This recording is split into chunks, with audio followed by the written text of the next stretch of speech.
Militer Israel bajak kapal Alma dan Sirius menangkap para aktivis. Tak sebatas itu, militer Israel juga dilaporkan telah memaksa kapal bantuan itu menuju Ashdod dengan dalih pemeriksaan pasokan. Mengutip Tribun News pada 2 Oktober, video pembajakan terlihat dalam video yang beredar luas di media sosial termasuk di Instagram Global Sumut Flotilla.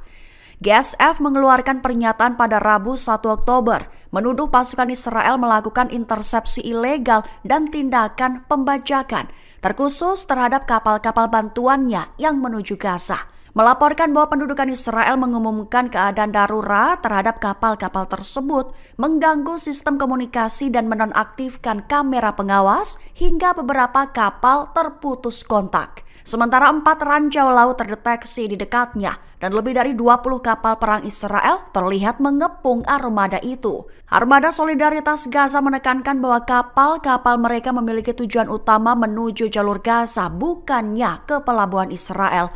Merujuk pada paksaan Israel yang memaksa kapal bantuan menuju Ashdod dengan dalih memeriksa pasokan kemanusiaan.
Download Tribun X sekarang, menghadirkan lokal menjadi Indonesia.